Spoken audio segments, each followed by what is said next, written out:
मंदिरात गेल्याने मनाला शांती आणि समाधान मिळत असते. मात्र आजकालच्या काळात मंदिरांचे पावित्र्य राखले जाण्यासाठी प्रबोधनाची गरज आहे. यासाठीच एका उपक्रमांतर्गत कोल्हापूरच्या अंबाबाई मंदिर परिसरात शक्ती महोत्सवाचे आयोजन करण्यात आले. 2 दिवसीय या कार्यक्रमातून कोल्हापूरकरांना विविध प्रांतातील लोकसंगीत आणि लोकनृत्य पाहण्याची संधी उपलब्ध झाली.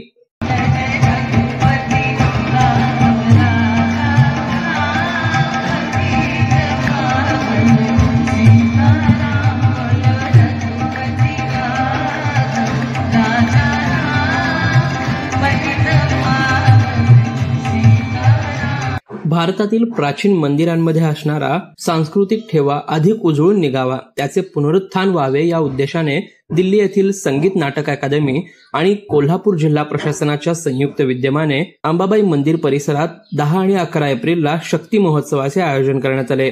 सुरू असणाऱ्या चैत्र महिन्यात वासंतिक नवरात्रोत्सवाचे औचित्य साधून भारतातील 7 मंदिरांमध्ये असा शक्ती महोत्सव घेण्यात येणार असल्याचे संगीत नाटक अकादमीच्या अध्यक्षा डॉक्टर संध्या पुरेचा यांनी सांगितलंय. नमस्कार. भारतीय संस्कृतीमध्ये मंदिरात संगीत, नृत्य, नाट्य हे प्रयोग किंवा ह्याचे कार्यक्रम किंवा ह्याचे महोत्सव हे काही नवीन नाही. वर्षानुवर्ष आपली ही जुनी परंपरा आहे आणि आपलं हे धरोहर आहे.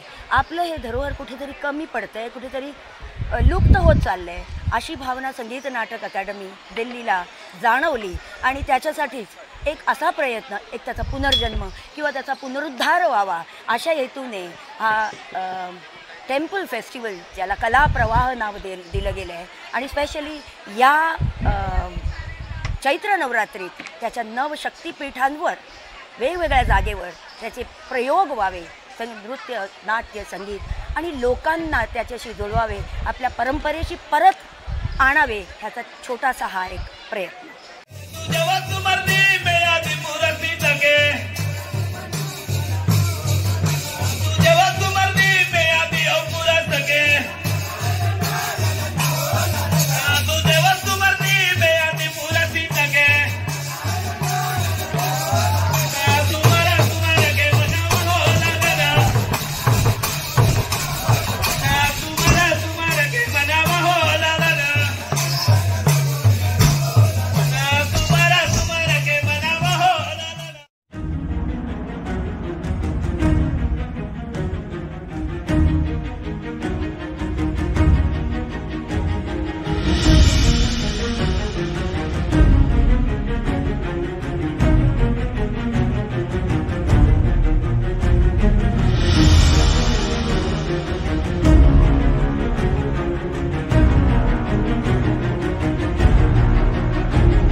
दरम्यान 11 एप्रिल रोजी तामिळनाडूच्या दीपिका वरदराजन यांचे कर्नाटकी संगीत, मध्य प्रदेशच्या नवरंग फोक डान्स अकॅडमीचे नवरता लोकनृत्य, गुजरातच्या बिजल हरिया यांचे कुचिपुडी नृत्य आणि गुजरातच्याच स्पंदन कला वृंद यांचे गरबा नृत्य आयोजित करण्यात आले.